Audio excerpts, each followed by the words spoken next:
Naam, ni kwa wakati mwingine msikilizaji, tunakutana kwenye hii simulizi nzuri kabisa, simulizi ambayo naweza nikasema ina hadhi ya Kiafrika zaidi.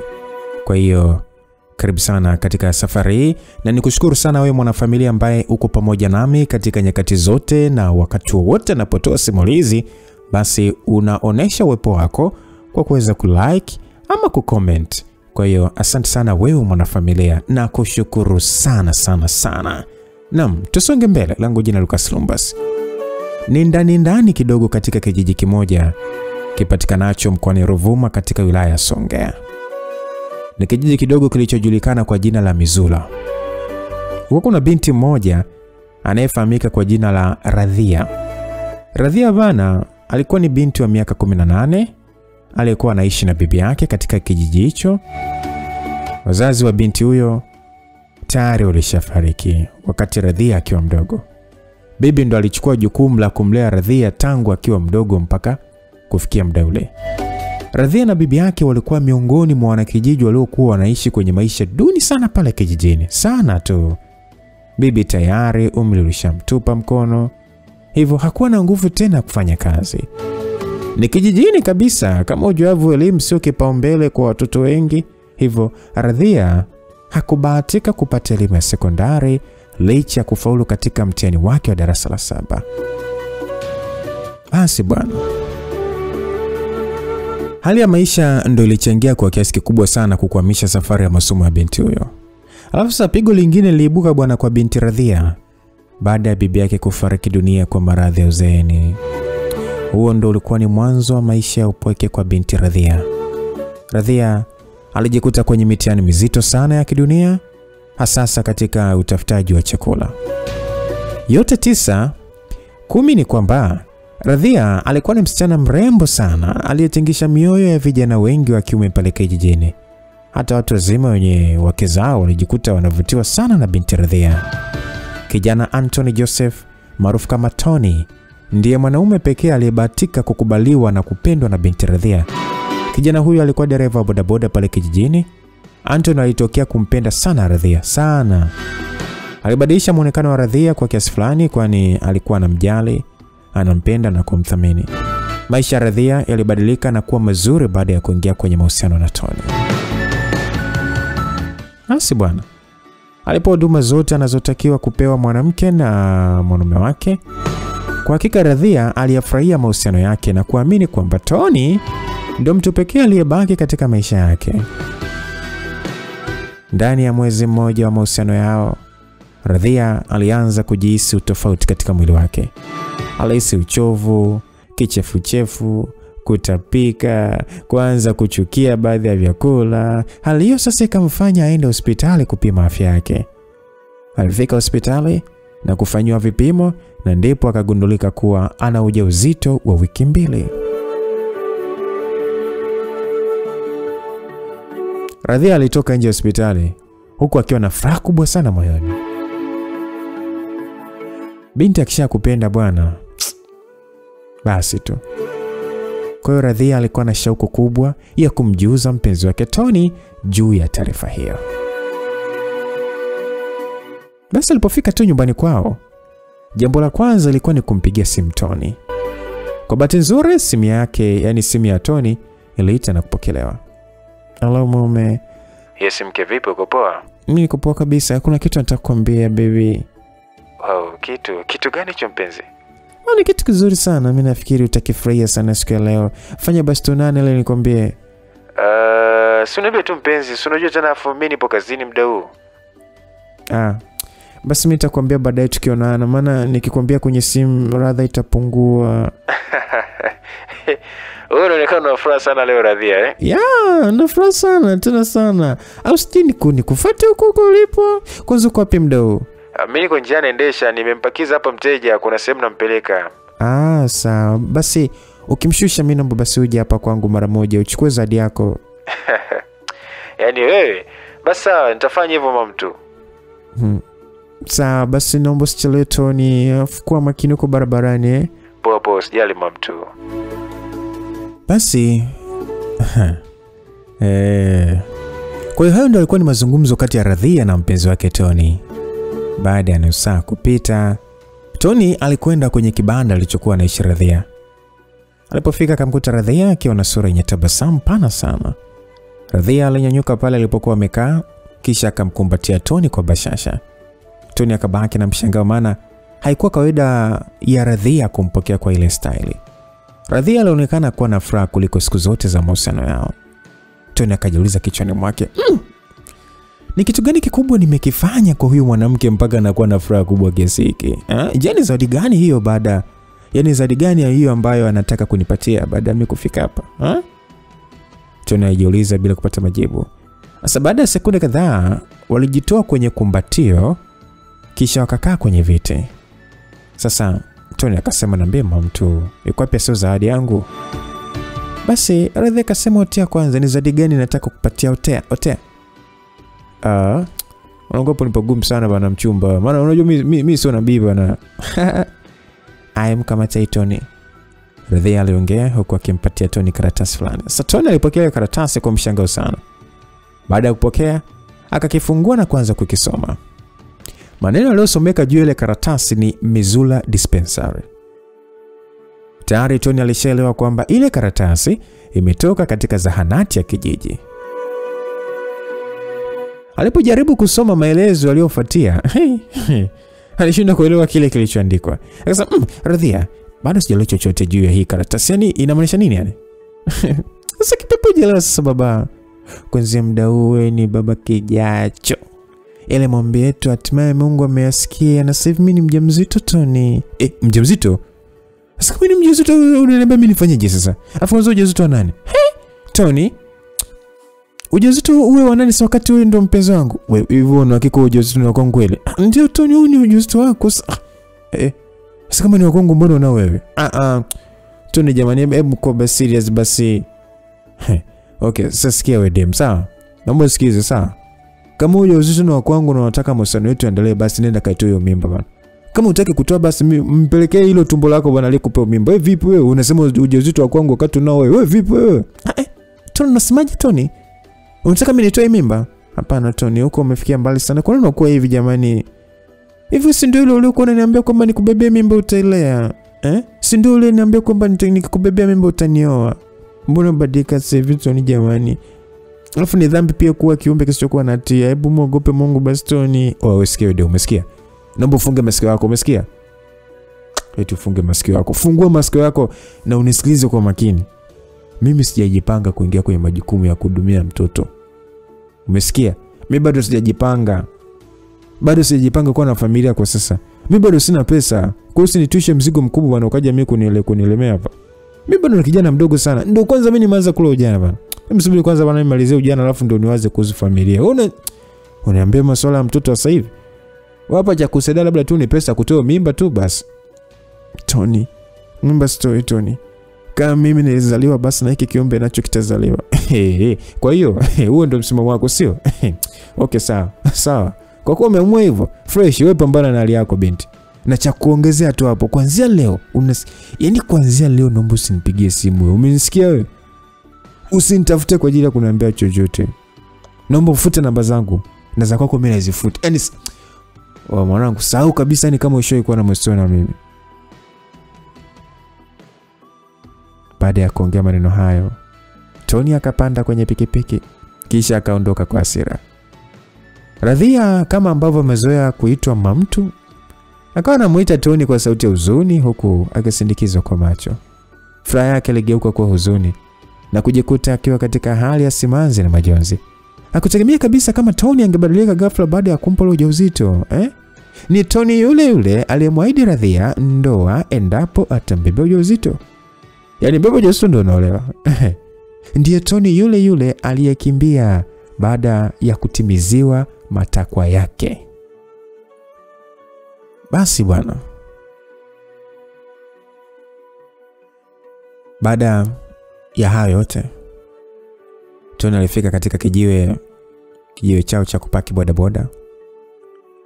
Alikuta marafiki zake pale wapiga story mbalimbali kama ilivyokuwa kawaida yao. Tony akawasabai pale kisha akapaki pikipiki yake na akakaa pembeni.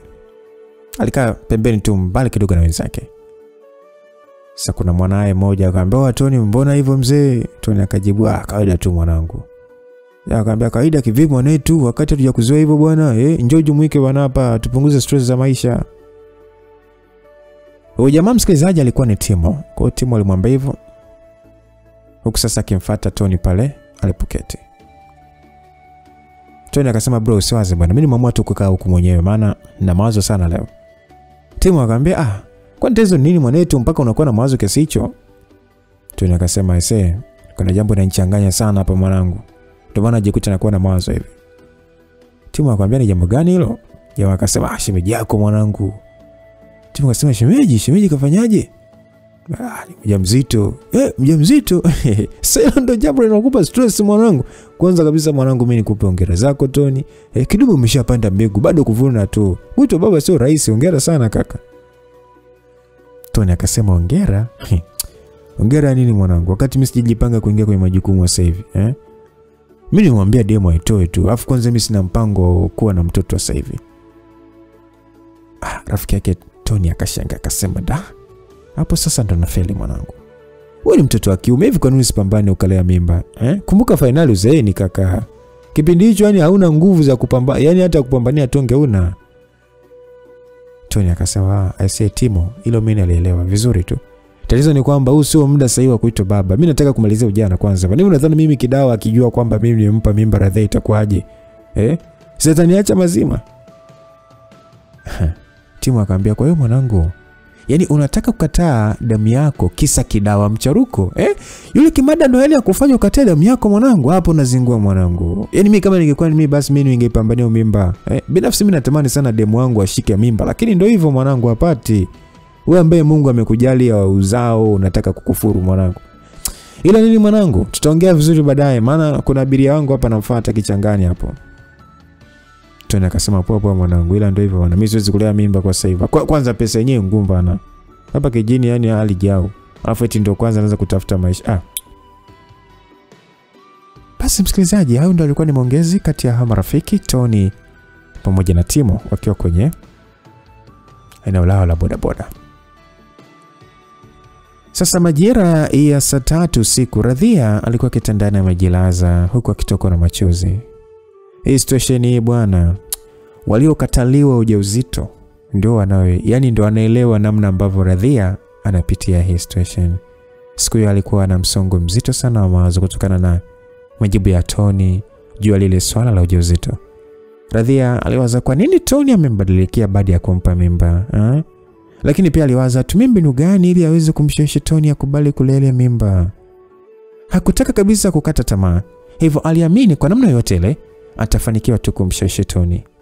Usiku ule ule, Radhia aliamua kumpigia simu Tony. Simu ya Tony iliita lakini haikupokelewa. Akajaribu kupiga kwa mara ya pili lakini bado haikupokelewa. Radhia alijipa moyo, huenda Tony atakuwa barabarani anaendesha. Bado mtoto wa kike aliendelea kuwaza mpaka usingizi ulipomchukua. Sasa mpaka siku 2 zinakatika, hakukuwa na mawasiliano yoyote kati ya Radhia na Tony. Licha Radhia kumtafuta sana Tony kwenye simu, lakini Tony hakupokea kabisa. Radhia alishindwa kuvumilia jambo lile, hivyo akaamua kwenda kwenye chumba alichokuwa anaishi Tony. Alipofika, alisikia sauti ya muziki ukiimba na mlango ulifungwa kwa ndani. Radhia alibisha hodi na baada ya dakika moja kupita mlango ukafunguliwa. Cha ajabu ni kwamba aliyetoka ndani hakuwa Tony, bali ni mwanamke akiwa na kanga mokoto. Radhia alishtuka kwa marefu na mapana baada ya kumwona mwanamke huyo. Sasa huyu mwanamke akasema, mbona asubuhi jamani watu tumelala na mabwana zetu afu tunakatishana raha Hebu sema shida yako bwana nilokuleta. Mbona uniangalia hivyo? Mwanamke huyo aliongea maneno hayo huku akimtazama Radhia kwa dharau. Radhia akasema, sawa naomba unitie Tony. Radhia aliongea kwa sauti ya unyonge na kigugumizi. Yule mwanamke akajibu, wewe ni nani yake? Alimuuliza Radhia kwa dharau. Radhia akasema, mbeto ni Radhia ndo anakuita ataelewa. Yule mwanamke akaingia ndani kumuita Tony. Hazikupita dakika nyingi, Tony akatoka ndani akiwa amevaa kipensi cha kulalia tu. Sasa mwanamke naye akatoka nje. Tony akasema, umefuata nini? Umefuata nini maskani kwangu? Tony amuuliza Radhia kwa hasira. Radhia akasema, Tony, hiyo ndo salamu. Hivyo mpata nini wewe mwanaume? Leo hii wewe kuniuliza mimi nimefuata nini maskani kwako? Mbona mbadilika sana Tony? Oya wewe manzi. Hebu tusikizane kwa makini, umesikia? Ongea jambo lilokuleta afu mimi usinipotezee muda. Kuna shughuli yangu sijamaliza huko ndani. Hivi Tony, kosa langu hii. Yaani kosa langu mimi ni nini haswa? Ubebo ujauzito ndo sababu wewe kunifanyia yote. Na kupigia simu utake tu pokea Tony. Kipi ambacho nimekosea mimi? Oya Radhia, sikiliza sawa. Mimi na wewe tulishamalizana. Umesikia? Kwa hiyo acha kunifuatilia. Alafu mimi nishakwambia mimba bwana sio ya kwangu. Mtafute mwanaume bwana alikupatia mimba vipi Tony? Hivyo unaona huruma hata kidogo. Hivyo muogope Mungu kweli Tony? Wewe ndio baba yake kiumbe kilichopo tumboni. Unadhani mimi nitaishije mimi endapo utaniacha hivi? Kwa nini unafanya hivyo? Lakini sikiliza. Tena usikilize kwa makini wewe, umesikia? Leo mwanzo na mwisho kuja hapa kitu kwangu, umesikia? Kama utarudi tena, basi sitaongea kama vinavyoongea leo. Awamu ijayo nitaongea kwa vitendo. Umesikia? Unajizaliza hapa ni wewe vipi wewe? Hey baby wewe, hebu ondoka basi, mbona unakuwa kinganga hivyo? Mwanamke ukiachwa achika basi, hakuna wewe sijui unakuaje wewe? Unaambia kungangania tu kupendwa mahali usipopendwa? Mimi ndo kidawa, Mrs. Tony Oji, wengine feki. Kama ulijibebesha mimba ukajua utolewa, basi imekula kwako. Yule mwanamke aliyekuwa na Tony akamwambia Radhia maneno hayo kwa dharau na kejeli. Radhia akasema, Tony, asante sana kwa kila kitu. Mimi naondoka. Ila tambua hiki kiumbe unachokikataa ni cha kwako kabisa. Kupitia hilo umenipa funzo kubwa sana wewe Tony. Asante sana na nakutakia maisha mema. Radhia aliongea maneno hayo huku akitokwa na machozi ya huzuni. Sasa Tony akasema ya kwamba sawa, ondoka mama. Wewe uliona wapi mchezaji akifunga goli anasimama bila kukimbia kwenda kushangilia Hebu ondoka bana, mimi nataka kuenjoy na mke wangu. Tony aliongea kisha akamsukuma kwa nguvu Radhia. Maskini Radhia alirudi kwa nyuma kisha akadondoka chini. Tony alimshika kiuno kidawa wake kisha wakazama ndani na kufunga mlango. Radhia akainuka pale chini kinyonge sana kisha akaanza kuondoka kwa kichechemea. Naam, ni rasmi sasa Radhia akatakiwa kuanza maisha ya kujitegemea kwa kila kitu bila msaada wa Tony. Mtoto wa kike akaanza kupambana na mimba yake kuhakikisha anajitimizia mahitaji yake mwenyewe. Alianza kupika vitumbua na kuviuza, lakini biashara ikawa inamvuta, yani ni kama inamvuta shati hivi na kujikuta sana feli mazima. Hapo sasa akapata wazo la kutafuta kazi ya kusaidia kwa wamama wanauza vyakula. Kadri siku zilivyokuwa zinazidi kusonga, ndivyo Radhia alivyozidi kupitia changamoto za maisha. Radhia alihisi kukata tamaa, lakini ghafla akapata tumaini jipya. Ni siku ambayo alitembelewa na rafiki yake wa kike aitwaye Landina. Sasa Radhia alimkaribisha ndani rafiki yake kisha akaanza kuzungumza. Sasa Landina alianza kuzungumza akasema, vipi shoga yangu, maisha yanaendaje? Yanaenda hivyo tu, Mungu anasaidia shoga yangu. Vipi kuhusu Tony? Bado amegoma kuwasiliana na wewe? Kikweli mawasiliano yetu yani alishaisha tangu siku nyingi sana. Ni mwezi wa pili sasa tunata mawasiliano. Sasa Radhia unaishije shoga yangu? Hivyo tunajipambania mwenyewe shoga yangu. Ile biashara vitumbua imedoda. Yani siku hizi yani naungaunga tu kwa watu napata pesa kusukuma siku. Ila kikweli kabisa nateseka sana shoga yangu basi tu. Kuna muda ni namhurumia sana ni kumkalisha na njaa mwanangu aliye tumboni. Pole sana shoga kwa magumu unayopitia. Sasa sikia Radhia, mimi mwenzako hapa kuna mama namsaidia kuuza chakula kijiji cha pili. Huyo mama kwa sasa anahitaji mdada mwingine wa kutusaidia pale kazi, maana wateja ni wengi sana siku hizi Asa kama upo tayari kufanya hiyo kazi basi tuende nikakuunganisha kwa bosi wangu ili uanze kazi hiyo kesho. Landina, mimi nipo tayari kufanya hiyo kazi shoga yangu. Mimi kweli yani utakuwa umenisaidia sana rafiki yangu. Basi hilo limekwisha Radhia. Kesho saa 12 tu alfajiri mimi nitakupitia ili tuanze kazi pamoja. Nashukuru sana Landina kwa msaada wako. Asante sana kwa kuwa na mimi katika kipindi kigumu. Usijali shoga yangu. Basi ngoja basi mimi nifika hapo kwanza nyumbani maana nimechoka sana leo. Hakikisha basi tu unajiandaa kesho tuondoke. Basi hayo alikuwa ni mazungumzo kati ya Radhia na rafiki yake Landina. Ni mazungumzo yaliyofufua matumaini ya Radhia kuishi kama binadamu wengine. Asubuhi na mapema siku iliyofuata, Landina alimpitia Radhia na kwenda naye kule anakofanya kazi yeye. Wao walikuwa wa kwanza kufika kabla bosi. Hivyo wakaanza kufanya usafi na kuweka mazingira vizuri. Dakika chache baadaye, bosi mwenye kibanda akafika na kuwakuta Landina na Radhia. Walisalimiana pale, kisha Landina akamtambulisha Radhia kwa bosi wake. Akamwambia, dada, huyu anaitwa Radhia, ndio yule rafiki yangu leo kuambia nitakuja naye kama atakubali. Basi dada akasema, kumbe ndio huyo. Karibu sana mdogo wangu. Mimi naitwa Dina, jina maarufu ni Mama P. Karibu sana mdogo wangu. Asante sana Dina, nashukuru sana kwa mapokezi. Haya sawa, vipi Landina, ulishaongea na mwenzako kila kitu kuhusu mshahara ama? Ndio dada, niliongea naye, kwa hiyo anajua kila kitu kuhusu malipo. Sawa, tuendelee na kazi maana muda nao sio mrefu, wateja na wataanza kuja. Tuendelee na kazi, naona muda umeshaenda. Mama pia aliongea hivyo, na ndipo kazi za kuandaa chakula zikaanza kufanyika rasmi. Hivyo ndivyo mambo yalivyokuwa. Hatimaye Radhia alipata kibarua cha kumsaidia kuendesha maisha yake. Angalau sasa akapata aweni ya maisha. Vipi shogangu, kazi ni ngumu eh? Amna, wala sio ngumu, ni kawaida tu, ila sijajua tu huko mbeleni itakuwaje, maana ile tumbo ndio litakuwa kikwazo. Ni kweli Radhia, maana unajua ile tumbo likishafisha miezi 6 tu, yani hata upasi kufanya kazi ngumu kwa ajili ya kumlinda mtoto. Landina, mimi sina namna yote ya kufanya zaidi ya kufanya kazi. Hata ikifikisha miezi 9 mimi nitafanya tu. Itabidi tu nifanye kazi, maana mimi sina mtu yote wa kunipambania Landina. Najua kabisa ni nitakuwa namtesa mwanangu, lakini atanisamehe tu, maana mimi nafanya yote kwa sababu yake. Ni imani yangu kwamba Mungu atanilinda na atanilindia mwanangu kwa kudra zake. Na mimi pia nitajifungua salama. Haya, mkubwa Mungu tu, yeye ndio tunapaswa kumuomba ili akufanyie pesa ujifungue salama. Mimi nitakuwa tu bega kwa bega na wewe shoga yangu kwa kila hatua unayopitia. Jambo la msingi tu kwa sasa, wekeza hivi visenti vidogo vidogo ambavyo tunavipata kwa ajili ya maandalizi ya kujifungua.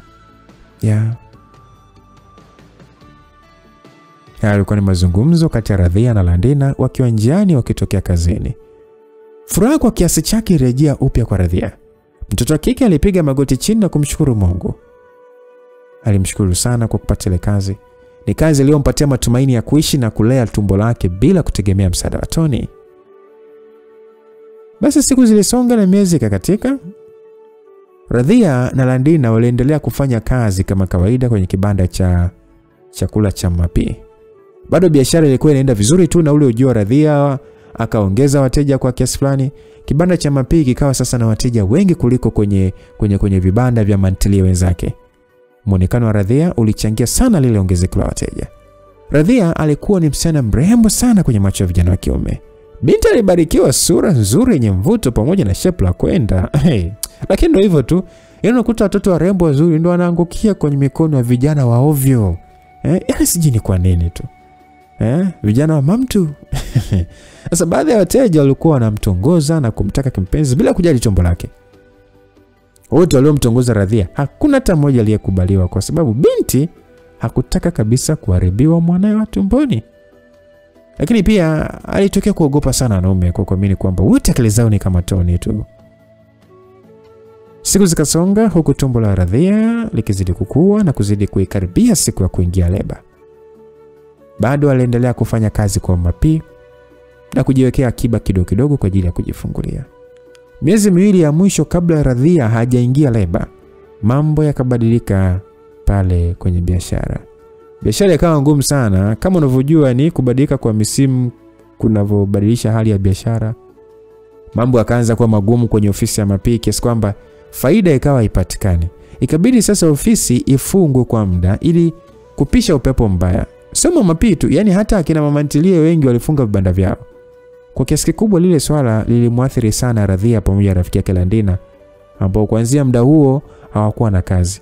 Kitu pekee ambacho kilikuwa na unafuu kwa Radhia ni kwamba tayari alikuwa ameshajiwekezea kiasi fulani hivi kwa ajili ya kulipia gharama za kujifungulia. Sasa Landina bwana alimwambia Radhia kwamba, Radhia rafiki yangu, mimi naenda kutafuta maisha, maana hapa Songea najichelewesha tu. Ni vile tu una tumbo, lakini light kama ni usingekuwa na tumbo basi tungeondoka utoshoga yangu. Mimi nakuambia jifungue salama rafiki yangu. Hayo mengine yatajulikana mbele ya safari.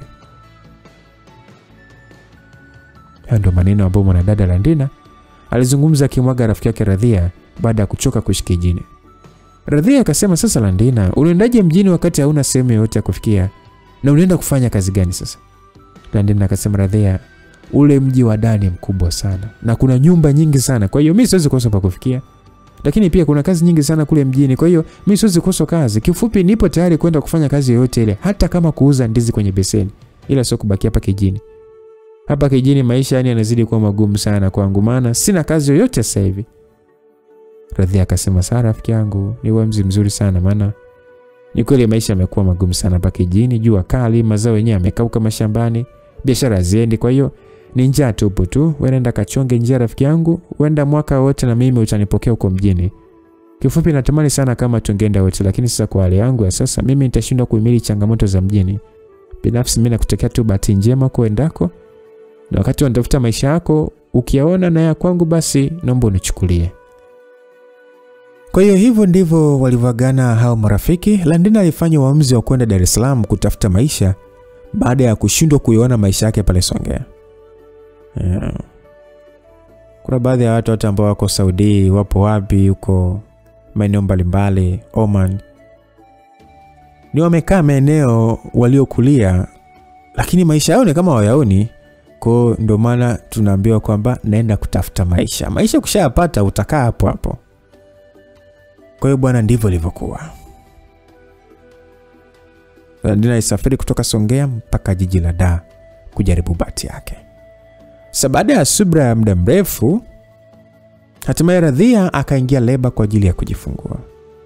Kwa kudra zake Mwenyezi Mungu, Radhia alijifungua salama na kubahatika kupata mtoto wa kiume. Aliamua kumpatia mtoto wake jina la Bahati, huku akiamini imekuwa bahati kwake kumzaa salama mwana licha changamoto alizopitia. Ni rasmi sasa, Radhia akaingia katika ulimwengu wa kulea, na uzuri ni kwamba bado alikuwa na akiba pesa kidogo ambayo iliweza kumsaidia kuendesha maisha kwa siku chache. Sasa tukirudi upande wa pili, Tony alipata taarifa ya kujifungua kwa Radhia, lakini hakuthubutu kwenda kumwona mtoto wala kumtafuta Radhia. Moyoni alikuwa anajua kabisa kwamba mtoto ni wake, lakini alichagua kumkana na kujiweka mbali. Na kwa namna Mwenyezi Mungu anavyojua kulinganisha matukio, yule mtoto alifanana sana na Tony. Hapo sasa baadhi ya watu wakamfikishia taarifa Tony juu ya muonekano wa mtoto huyo. Licha ya wambea kumfikishia Tony habari kwamba mtoto amesadifu sura yake, lakini Tony akaendelea kukana kwamba yule mtoto sio mwanae. Muda huo Tony alikuwa busy na penzi la mrembo Kidawa. Na kina Kidawa hawakuwa cheki salama. Tanuia radhi msikilizaji, unaitwa Kidawa, lakini usijali, sio wote mnafanana. Basi tangu Radhia alipojifungua maisha yakawa sasa ni magumu sana upande wake. Ile pesa ya akiba aliyojiwekea ikawa sasa inaisha siku hadi siku. Kwa hiyo mahitaji yalikuwa ni mengi sana kuliko uwezo wake. Kitu pekee kilichozidisha hali ngumu ya maisha ni kwamba hakuwa na uwezo wa kwenda kutafuta kibarua wala kufanya biashara na mtoto mchanga. Yaani ilifikia hatua alikuwa anakula kupitia msaada wa majirani zake. Swala la kulala njaa kwake yani ikani kawaida. Radhia alipauka ngozi. Alipoteza kabisa ule mvuto na uzuri wake. Maisha yalikuwa ni magumu sana kwake kiasi kwamba alihitaji sana msaada wa baba mtoto wake, lakini ndio hivyo, Tony aliamua kuwatelekeza. Lakini mwisho siku akapata wazo la kumrudia tena ili aweze kuzungumza naye kwa mara nyingine. Radhia akaenda kwa Tony kutia huruma ili apate msaada. Alifika kwa Tony, akamuelezea shida zote anazopitia yeye pamoja na mwanae. Kwa mara nyingine tena Tony akamfukuza Radhia na mwanae kama mbwa. Radhia akasema, Tony, hii ndo mara ya mwisho kabisa kuja kwako. Katu abadan isije katokea siku yote ukaniuliza chochote kuhusu mtoto. Tony akasema, sawa ondoka. Afu nimeshakwambia mtoto sio wa kwangu. Mimi sitaji mzigo wote binti. Kwa nini jamani? Niacheni basuru na maisha yangu binti. Radhia akasema, sawa Tony, asante sana. Hivyo ndivyo Radhia alivyoagana na Tony kwa mara ya mwisho. Radhia akaondoka na majonzi mazito sana nyumbani kwa Tony, huku akiona mwanae mgongoni. Siku hiyo hali ilikuwa tete sana upande wake kiasi kwamba hakuwa na uhakika hata kwa yani ule uhakika wa kula hakuwa nao. Akiwa njiani alipata wazo la kwenda kule kazini na kufanyia kazi Mapii. Alihisi huenda vibanda vitakuwa vimefunguliwa kwa mara nyingine baada ya miezi miwili kupita. Na huo ndio ulikuwa ni msaada wa pekee kwa upande wake. Radhia aliamini kabisa kama atamkuta Mama P, basi atampatia msaada hata wa kazi. Kwa bahati mbaya alipofika pale kibandani hakumkuta mtu yote. Kibanda kilikuwa kimefungwa na mazingira yalionyesha ni muda mrefu sana biashara haikufanyika eneo lile. Radhia akazidi kuchanganyikiwa na kukata kabisa tamaa ya kuishi. Kila alipomtazama mwanae akajikuta anazidi kuandamwa na mawazo huko akitokwa na machozi. Aliwaza sana atafanya nini ili aweze kumlea mwanae kwenye mazingira kama yale. Muda huo sasa akapata wazo la kumtafuta rafiki yake Landina, huenda angeweza hata kumsaidia. Huyo sasa ndo alikuwa ni kete yake ya mwisho, tegemeo la mwisho upande wake. Ni muda mrefu sana ulipita bila kuwasiliana naye, kwani tangu Landina alipofika Dar es Salaam na baki haipatikani. Siku Radhia akajaribu tu kumpigia kwa mara nyingine, lakini akasikia sauti ikimwambia namba unayopiga imefungiwa. Radhia akajikuta anakata tamaa kabisa, maana Landina ndo alikuwa tegemeo lake kubwa kwenye maisha yake. Siku Radhia alitembea sana bila kujua hata mahali alipokuwa anakwenda. Ni baada ya kutoka kijiji cha pili alipotembelea kwenye kibanda cha Mapii. Baada ya kutoka pale hakurudi tena kijini kwao, badala yake akawa na randalanda tu kama chizi na mwanae mgongoni. Kila alipojaribu kuomba msaada alikoswa. Mwisho siku sasa akawa anatembea tu bila kujua mahali alipokuwa anakwenda. Safari yake ikamfikisha mpaka kwenye barabara kubwa ya lami endayo mjini. Alisimama pembezoni huku akitazama magari machache yanayoenda mjini. Mpaka kufikia muda huo tayari yalishafikia majira ya saa 11 jioni. Kuna wazo jipya lilipanda kichwani mwake akiwa pale barabarani. Alichokifanya ni kuanza kujikongoja kurudi kijijini kabla giza halijaingia. Mpaka kufikia majira ya saa 2 usiku, Radhia alikuwa tayari ameshafika kwenye kibanda alichokuwa anaishi. Sasa alipofika tu akamtafuta mteja wa kitanda na godoro lake kisha akamuuzia. Aliuza kwa pesa ndogo sana ambayo hailingani kabisa na thamani ya vitu. Baada ya kuuza vitu vyake vya ndani, akatandika nguo chini kisha akamlaza mwanae. Sasa muda huo akaanza kupanga nguo zake kwenye kibegi kidogo cha mgongoni. Kwa namna alivyokuwa anaonekana ni wazi kabisa alikuwa anajiandaa kusafiri kuelekea mahali fulani kuishi. Ni kweli, hilo ndio lilikuwa wazo ambalo lilimfika kichwani baada ya kuwaza sana. Radhia aliona ni bora aende mjini kutafuta maisha baada ya hali kuzidi kuwa tete upande wake pale kijijini. Aliamini kabisa huko mjini huenda ndio riziki yake ilipo na sio pale kijijini. Fikra zake zilikuwa ni kwenda ndani ya jiji la Dar es Salaam. Aliamua kufuata nyayo za rafiki yake Landina kwa kuamini kwamba kati ya yale maelfu kwa mamilioni ya majumba basi hataweza kukosa sehemu ya kuishi. Aliamua kuchukua uamuzi huo akiwa tayari kukabiliana na changamoto zote atakazokutana nazo ndani ya jiji hilo. Wapi atakwenda kufikia? Jibu la hilo swali alikuwa nalo Mungu, ila yeye hakuwa na mwenyeji yeyote wa kumpokea. Ni sana mtu anaenda kutafuta kazi hana connection. Connection yake ni Mungu. Mnamo majira ya saa 10 alfajiri, Radhia akiwa na mwanae mgongoni alianza kutembea kuelekea kwenye barabara kubwa magari yaendayo mikoa mbalimbali kupitia mkoani Morogoro. Alitembea mbali wa lisali zima kuifuata barabara hiyo kwani ilikuwa mbali kidogo na kijiji ambacho kwa anaishi. Alikatiza kwenye mapori na mashamba aliyotenganisha vijiji, hatimaye sasa akafikia barabara kubwa ya magari yaendayo mikoani.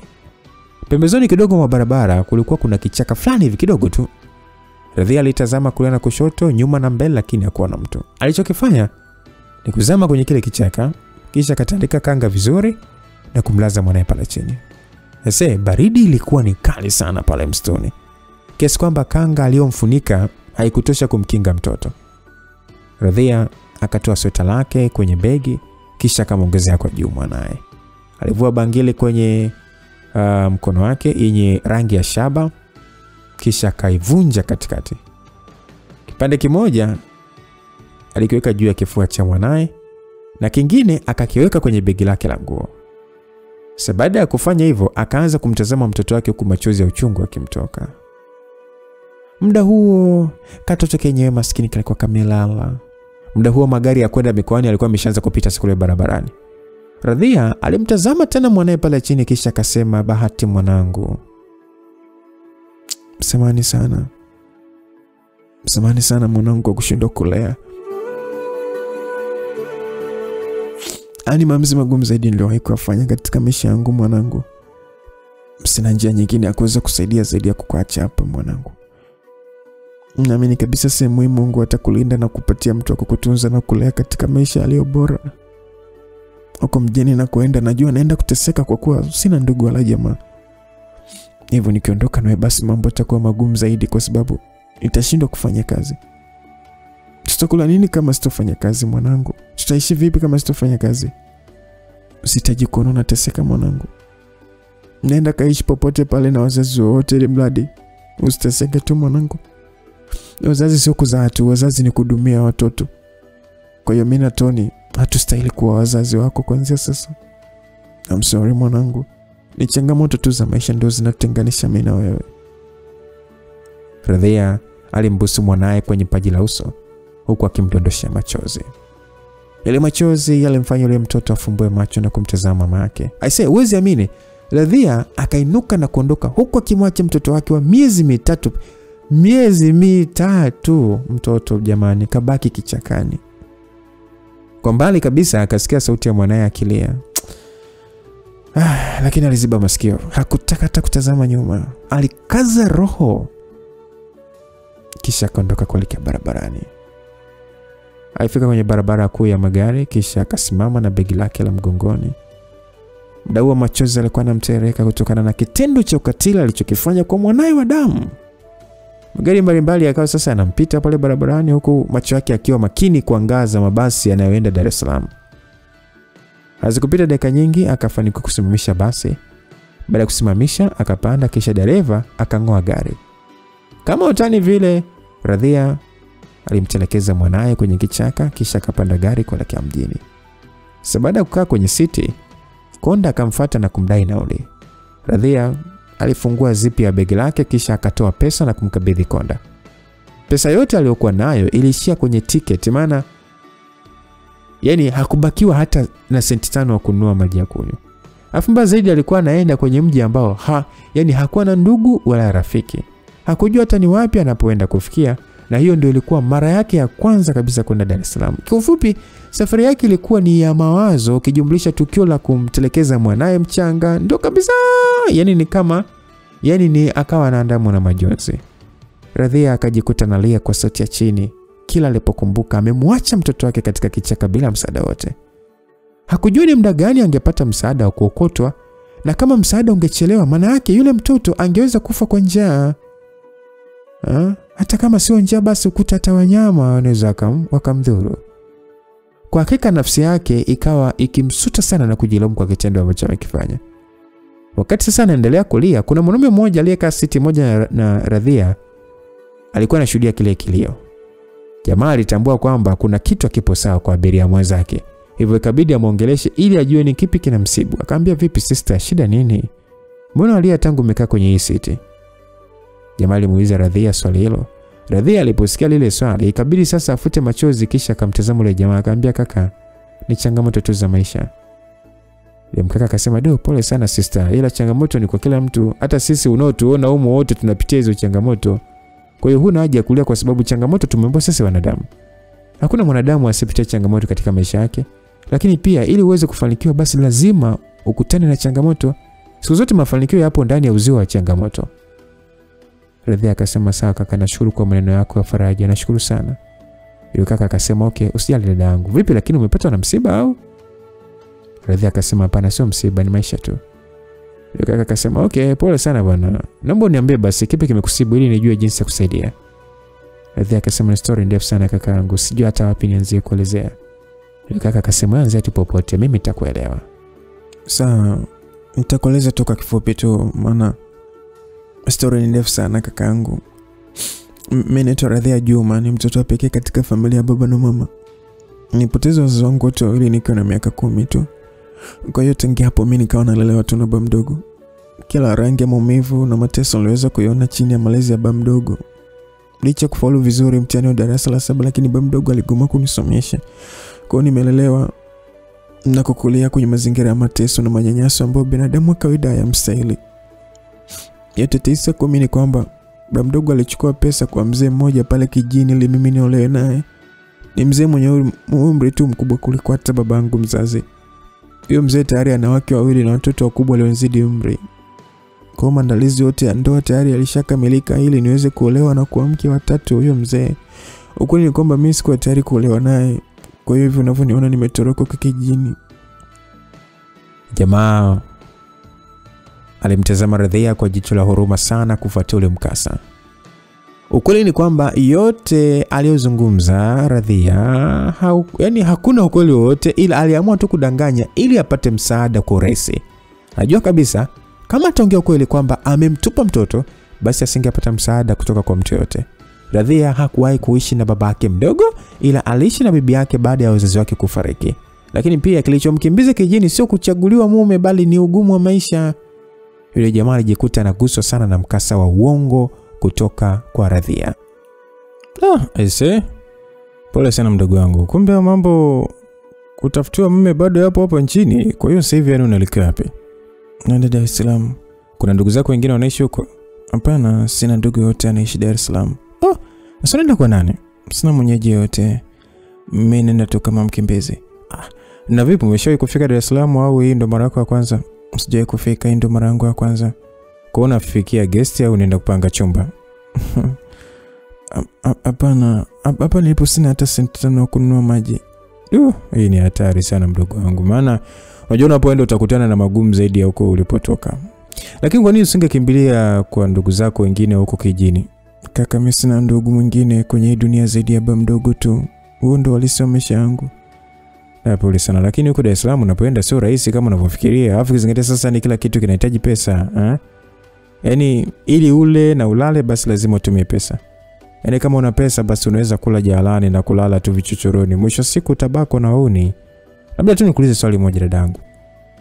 Hivi ni kazi gani ambayo unaweza kuifanya ili nione namna gani ambapo unaweza kusaidia?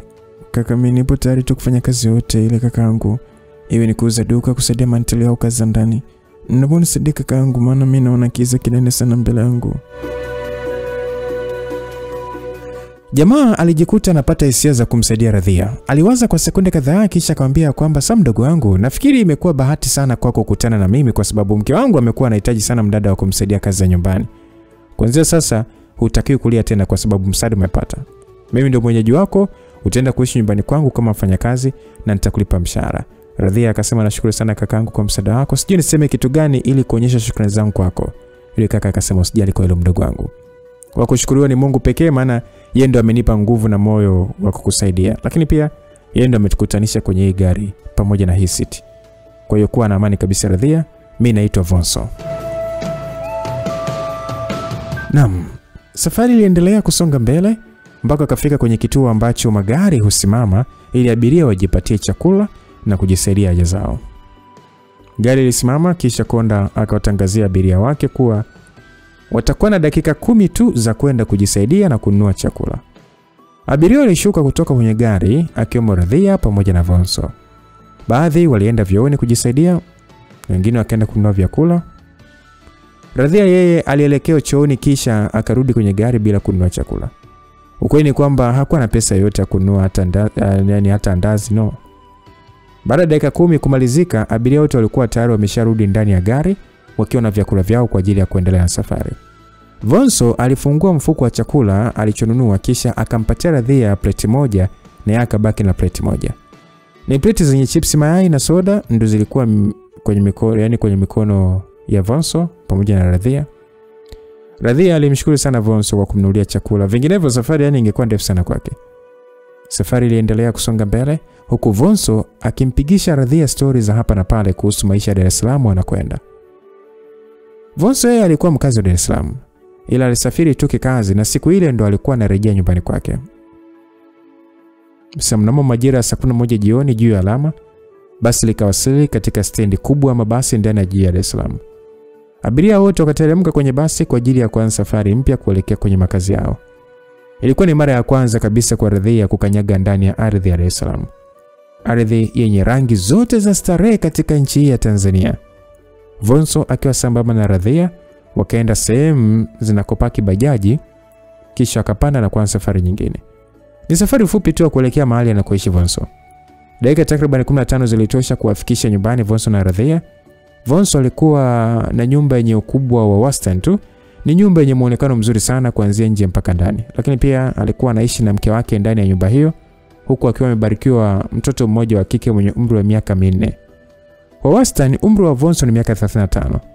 Alikuwa mwajiriwa kwenye kampuni fulani tu inayojihusisha na masuala ya ujenzi. Sasa baada ya Vonso na Radhia kufika, Vonso akabisha hodi mlangoni na hazikupita sekunde nyingi mlango ulifunguliwa. Oh, mume wangu huyo. Jamani, naona mama kuna surprise tena kama kawaida yako. Hiyo ilikuwa ni sauti ya mke wa Vonso mara baada ya kufungua mlango na kutana na uso kwa uso na mume wake. Mke wa Vonso alishangaa kidogo baada ya kumwona Radhia, lakini hakuwa na wasiwasi na mume wake, hivyo akakaribisha ndani huku akiwapokea mabegi. Walifika sebeni kisha wakaketi kwenye sofa. Mke wa Vonso bwana alisogea friji kisha akatoa jegi la maji pamoja na glasi mbili. Alimimina maji kwenye glasi zote mbili kisha akampatia moja mume wake na nyingine akampatia Radhia. Sasa baada ya kusambaza maji, naye akaketi kwenye sofa alilokuwa amekaa mume wake. Akasema, mume wangu, hebu niambie habari za huko tokako. Habari ni safi tu mke wangu, vipi za hapa nyumbani? Hapa ni nzuri tu, ingawa sio sana. Kuna tatizo lolote? Ya, nilikumisi sana mume wangu. Hilo tu. Hilo tu mume wangu. Sawa, hata mimi mwenyewe niliwamiss pia wewe na mwanangu. Kwanza hivi upo wapi mwanangu? Kashalala tayari. Ami wa kulala muda huu kweli du. Vipi anaumwa ama? Wala hata aumwi, naona tu michezo yake imemchosha sana leo.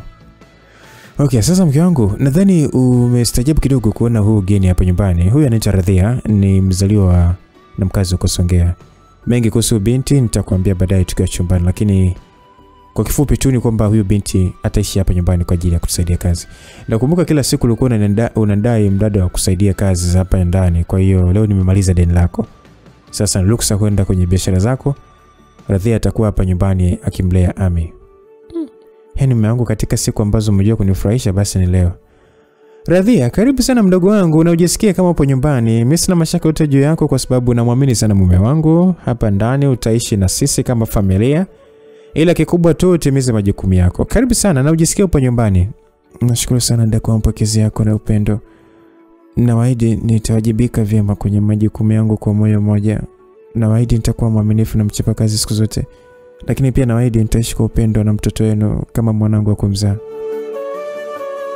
Radhia alizungumza maneno hayo kwa upole na unyenyekevu, huku neno la mwisho likimwadhibu nafsi.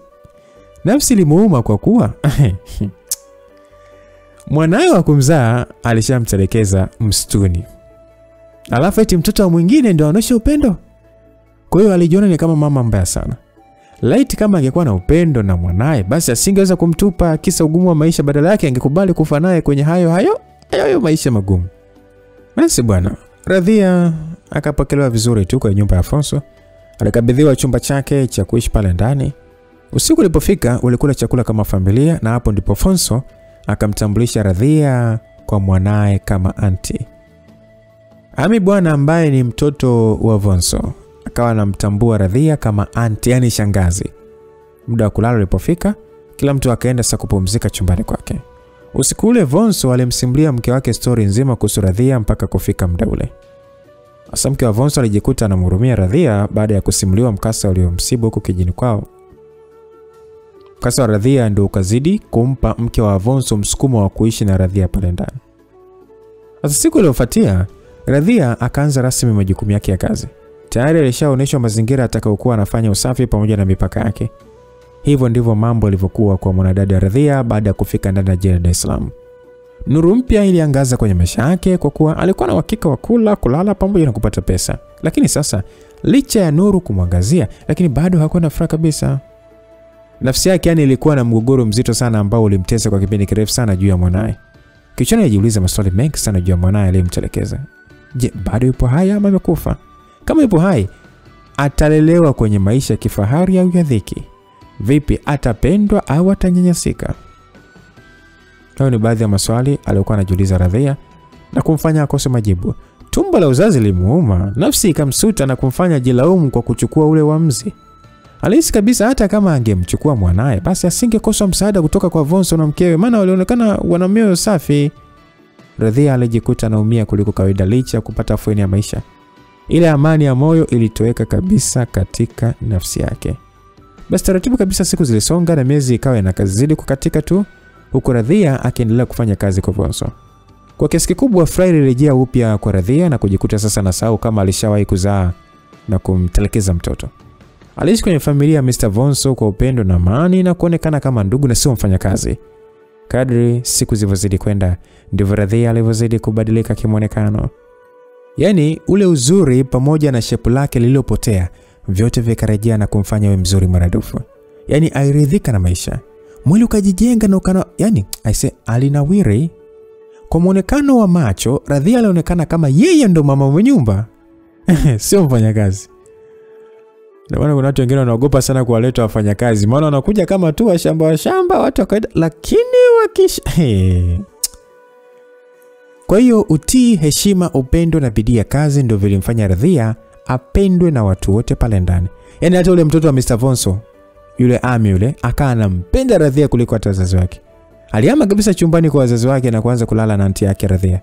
Sasa ule upendo wa yule mtoto kwa Radhia, kuna muda ni ulikuwa unamtonesha kidonda Radhia kwa kumfanya mkumbuke mwanae aliyemtelekeza msituni. Hilo lilimuumiza sana, lakini sasa hakuwa na namna, maana kama ni maji basi tayari yalishamwagika. Aliendelea kuishi na kufanya kazi kwa Mr. Vonso, huku sasa akaendelea kupokea mshahara wake kila mwisho wa mwezi. Hivyo ndivyo mambo yalivyokuwa ndani ya nyumba ya Mr. Vonso. Sasa baada ya miaka 5, ilikuwa pata majira ya saa 8 mchana. Siku hiyo Mr. Vonso hakwenda kazini kwa kuwa ilikuwa ni siku ya weekend. Kama ameketi sebuleni, mlango uligongwa. Alinyanyuka pale kwenye kiti alipokuwa amekaa na kwenda mlangoni kufungua. "Oh, Karimu, karibu sana bwana nyumbani rafiki yangu. Karibu sana. Naona mama wako ni surprise leo."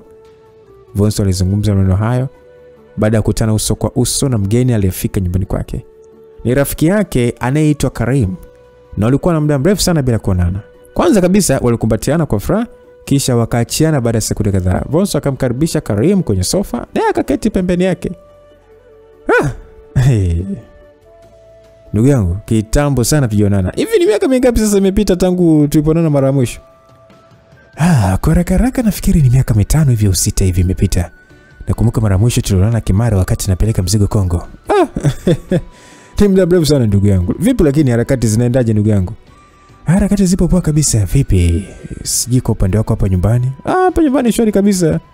Vipi shemeji yangu bado upo naye bwana? Nyumba imepoa sana. Shemeji yangu bado yupo, ni ule bwana mama Ami unemjua wewe. Mashallah. Hongereni bwana. Kila sana kwa kudumu kwenye ndoa. Hivi Ami si ameshakuwa mkubwa kwa sasa? Yupo darasa la 3 sasa hivi. Kwani ni muda mrefu sana bwana umepita na miaka inaenda kasi sana. Bwana. Umri ndio unazidi kwenda ndugu yangu. Vipi lakini upande wako tayari umeshaoa kimya nini? Hapana bro, bado sijaoa. Ile tayari nina mtoto wa kiume. Hongera sana bwana. Hebu moyo basi huyo mama mtoto wako bwana. Unasubiri nini sasa Karimu? Nasubiri mke mwema. Ndoa sio kwa kila mwanamke kaka. Sasa Karimu, kama mwanamke ameweza kukuzalia, sasa atashindwaje kuwa mke kwako? Brother Vonso, kumbuka kwamba hata wanawake wahuni wanakuaga na vizazi. Kwa hiyo kuzaa sio kigezo cha kumfanya mwanamke kuwa na sifa za kuwa mke. Kuna wanawake wengine wanastahili kuzalishwa tu, ila hawastahili kuolewa. Mimi kwa sasa natafuta mwanamke aliye tayari kuwa mke na kutunza familia. Nataka mwanamke wa kumlea mwanangu, maana bado ni mdogo na anahitaji malezi ya mama bora. Sasa nimekupata vizuri Karim. Kwa hiyo sasa wewe mwanao yupo kwa mama yake sasa hivi ama? Hapana, mtoto yupo kwa bibi yake. Mama yangu mimi yani ndo yupo na huyo mtoto. Kwa sasa lengo langu ni kupata mke ili nikamchukue mwanangu nishine mwenyewe. Nahitaji kumtunza mwanangu na kumlea mwenyewe katika malezi bora ili baadaye aje kunituza. Sasa ndo maamuzi ya kiume Karim. Unajua siku zote final uzeni, maana hizi nguvu ulizokuwa nazo sasa hautakuwa nazo tena kwa hiyo miaka ijayo. Nguvu zinaisha bwana, ila mapambano hayaishi bwana mpaka unaingia kaburini. Alafu vipi kuhusu zile kazi zako za kusafiri? Yaani utaweza kweli na mambo ya ndoa? Bro, ile kazi nimeshaacha rasmi siku ya jana. Kwa hiyo kwa sasa focus yangu ni biashara tu. Nashukuru Mungu nimeshajenga nyumba na nina pesa kutosha tu kufanya biashara. Hapa tayari nimeshawasiliana na dalali anitafutie frame pale Mwenge ili mfungue duka la urembo na vipodozi. Kwa sasa nahitaji kuishi na mke ili niwe karibu na mwanangu, maana unajua unamisi sana ninapokuwa mbali naye kwa muda mrefu. Hapo umefanya uamuzi mzuri sana kufanya shughuli zako hapa mjini. Unajua hizo kazi bwana za kusafiri bwana zinawafanya watu kutengana na familia zao kwa muda mrefu, na kuna baadhi ya watu wanakuwa sio waaminifu, yani ndio wanatumia hicho kigezo kuweza kuwasaliti wenzao. Alafu pia unakuta watoto wanamzoea na kumpenda mama peke yake kwa kuwa muda wote sio wanamuona yeye tu. Ya ndio hivyo kaka. Muda wote kuanzia sasa mimi nikipata mwanamke mwenye sifa ninazotaka basi nitakushtua basi tupeleke posa, maana wewe ndio mshenga wangu. Hilo limekwisha ndugu yangu. Kazi na kofia bwana nazo, kwa hiyo hilo limekwisha kabisa. Alafu mbona shemeji na mwanangu amesioni? Hivi kumbe sikuambia kwamba shemeji yako ametoka yeye katoka, ila si muda mrefu tu atarudi bwana. Maana wewe yeye ameenda kucheza, maana yeye ndo waziri wa michezo kwa wenzake hapa mtaani. Kabla jamaa hajaendelea kuongea, sauti ya mlango ikasikika ikifunguliwa bwana. Kila mtu akamisha macho mlangoni, na ndipo mke wa Vonso akaonekana akiingia ndani. Jamani, kumbe kuna ugeni. Mbona sikutaarifiwa kama shemeji yangu anakuja leo? Mke wa Vonso alizungumza maneno hayo mara baada ya kuingia pale ndani. Kwa hakika ilikuwa ni surprise kwake kuweza kumuona Karim, maana ni miaka mingi imepita tangu alipoonana. Mke wa Vonso alikuwa anamtambua Karim kama rafiki mkubwa sana wa mume wake, ila zile harakati za utafutaji ndo ambazo ziliwatenganisha. Karim alikuwa ni mtu wa kusafiri na magari nini. Kwa hiyo sasa alikuwa anamaliza mpaka mwaka akiwa nchi za watu. Kiumri Karim alikuwa ni mdogo sana kwa Vonso. Yaani mpaka kufikia muda huo Vonso alikuwa ameshatimiza miaka 40, huku Karim akiwa na miaka takriban 33. Mke wa Vonso alisalimiana na Karim kisha akamkaribisha kwa furaha sana pale ndani. Mume wangu, hivi mgeni ameshakunywa hata soda? Mgeni kasema bwana hataki soda, anataka 600 yake. Vonso akajibu kwa utani na kuwafanya watu wacheke. Shemeji, unatumia soda gani au unatumia juisi ya matunda? Kikweli kwa sasa sihitaji soda wala juisi shemeji yangu. Lakini jamani kosi litakauka kwa story shemeji yangu. Kawaida tu shem. Hapa labda unipatie maji tu yanatosha. Baada ya Karim kutaka maji, mke wa Vonso akaanza kumuita kwa sauti ya Radhia aliyekuwa jikoni muda huo.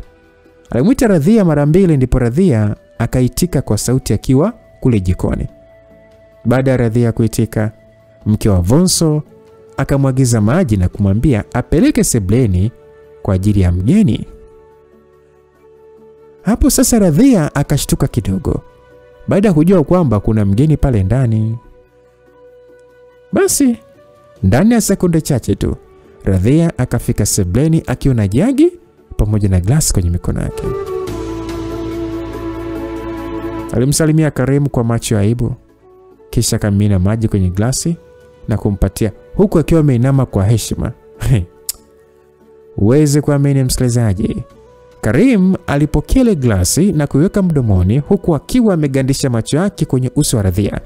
Yaani ni kama vile akili yake ilihama kwenye sayari ya dunia na kuhamia Jupiter kwenye ulimwengu wa mapenzi. Sasa baada ya hiyo situation, kitu gani kitaendelea? Lakini kwa maelezo kuhusu mtoto wake huyo wa kiume, mamake ni nani, kama ni mama mwingine ambaye mimi ninamuhisi tofauti na ambavyo unahisi, baadaye akija kugundulika kwamba anaishi labda na Radhia, je, huyo mke atakubali ama ataleta varangati ama itakuwaje? Sitaki kufikiria hivyo ambavyo unafikiria msikiliza. Nafahamu kabisa hicho unachokifikiria. Ninajua. Lakini mama wa mtoto wa Karim ni nani? Na je, Karim akisema amchukue Radhia kutoka hapo kwa rafiki yake Vonso. Radhia atamfaa Karim. Na mpaka sasa rafiki wa Radhia yuko wapi? Kwa sababu najua kuna watu ambao mmeanza kuhisi basi ukute huyo mtoto ni wa Radhia, kafikaje Dar es Salaam? Sawa, ni mtu wa kusafiri, nani Karim ni mtu wa kusafiri, lakini huyo mtoto kumbuka aliachwa kichakani, kafikaje Dar kama ni mtoto wa Radhia?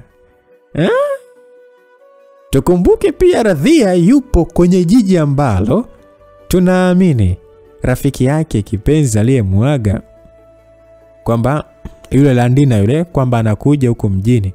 Mpaka sasa hivi hatujajua sasa maisha yake alivyo, kwa sababu Radhia alimtafuta kwenye simu sana, lakini namba ikawa imefungiwa. Sasa je, Karim atakuwa ni connector between Radhia and Landina, yani Landina, ama Karim atakuwa ni connector between Radhia na mwanae? Msikilizaji, kumbuka mwandaji wa hii simulizi ni Herod Souza, na mimi leo kusimulia ni Lucas Lumbas. Kwa mapenzi ya Mwenyezi Mungu tukutane sehemu inayofuata ili kufahamu mengi zaidi. God be with you till we meet again. Bye bye.